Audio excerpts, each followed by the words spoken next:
Yo, I'm gonna crack open a cold one, some 7 Up, zero sugar.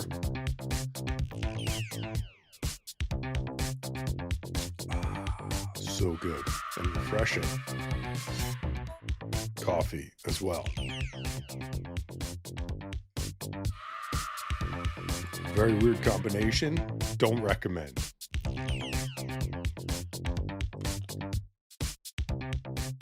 Hey, it's Jay from Sludge Central. Big show tonight. We're going to talk about some news, some pickups, and a couple of taste tests. I wanted to kick the show off with something different, kind of let you into what I've been doing lately. Recently, I went to Fanatics Fest in New York City.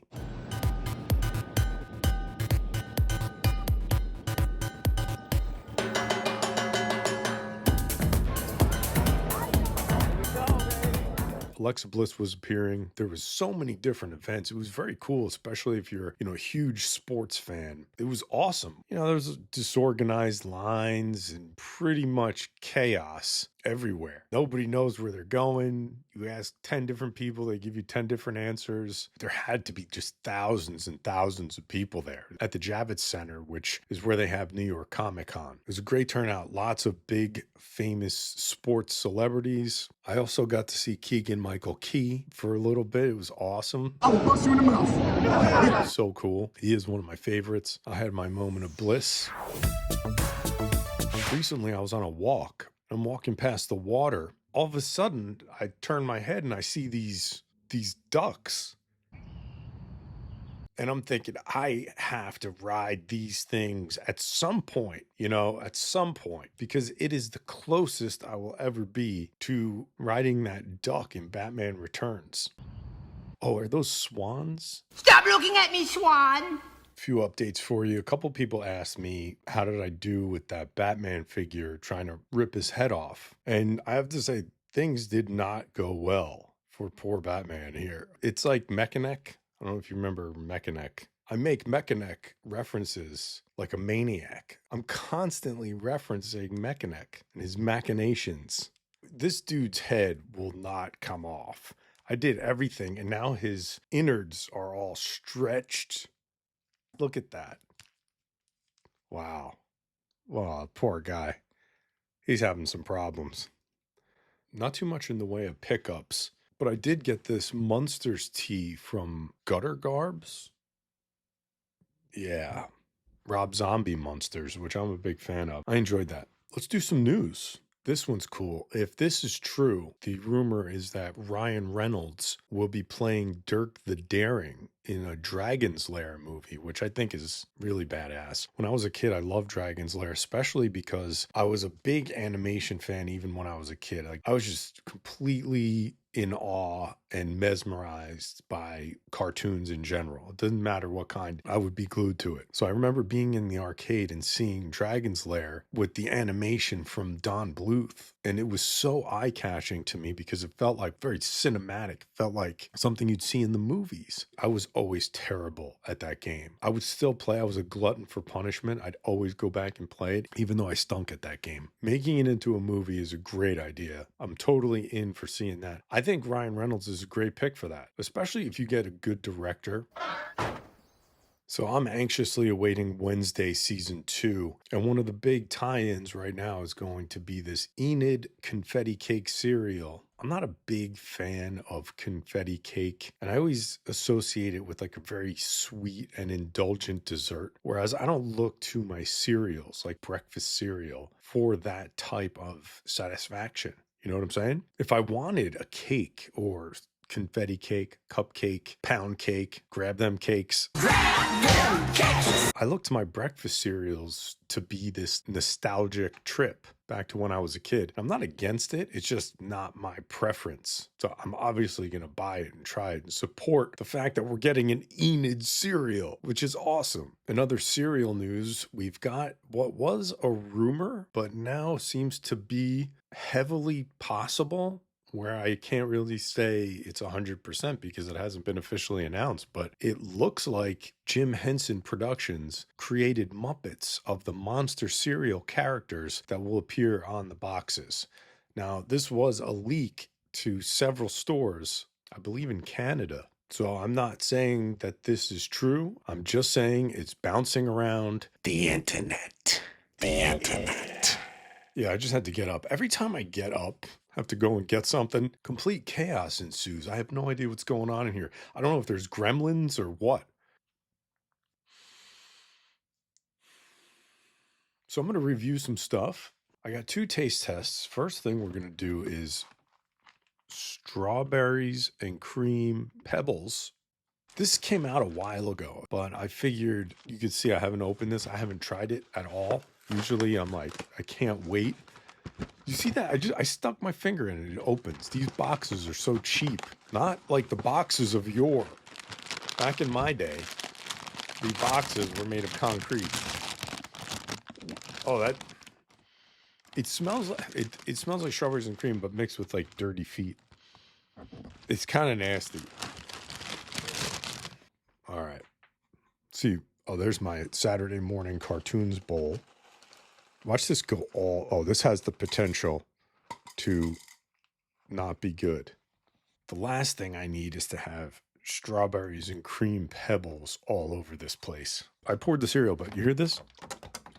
Can you hear that? There's a giant block of ice in this almond milk. Iceberg, right ahead! I always buy 2 jugs at a time. I like to have 2 jugs at all times. Oh, So if I have 1 jug I'm working on and I run out, then I won't have to run out for more almond milk. It's a 2 jug policy that I have. All right. Strawberry cereal for me, best of all time, is strawberry shortcake cereal. All right, here we go.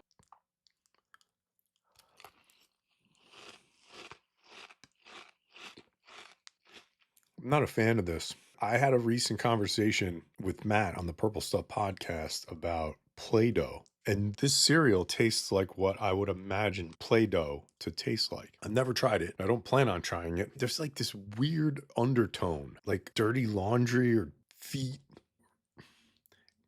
It's weird. You know me. I'm not going to bury it just to bury it. I want it to like this. This is not for me. So I'm glad I know now. These one-off Pebbles aren't always the best. Fruity Pebbles with marshmallows. Forget about it. Unreal. Some other cereal stuff.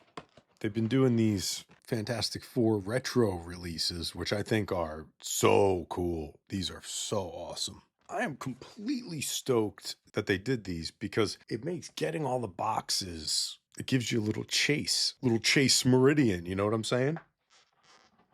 I believe you got to get Herbie at Kroger. We don't have Kroger around here. So you throw that into the mix, you really foul up the process for collectors here. You know, like you throw that in, you're like, what? I'm just trying to get all the boxes.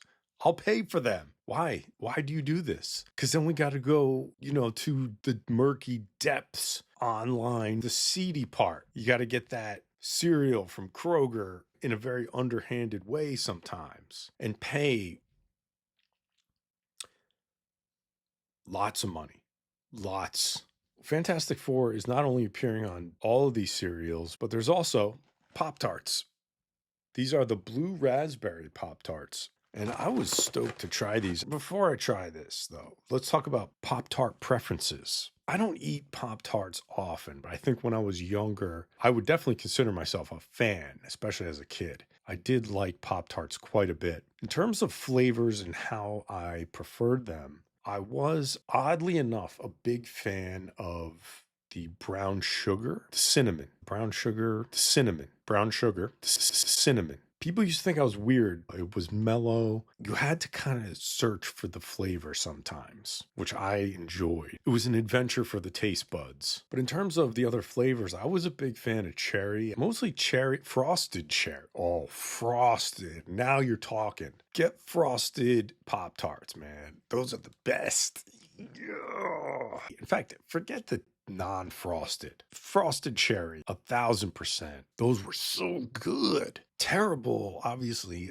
not a health food, but wow, they bring me back. Did I put them in the toaster? I would say maybe like 8.5 times out of 10. no toaster, because there were times that I actually did put them in the toaster. Whereas you're going to talk to some people who are so adamantly like, how could you not toast it? Which I think there's less of those people, I would imagine. I'm just guessing.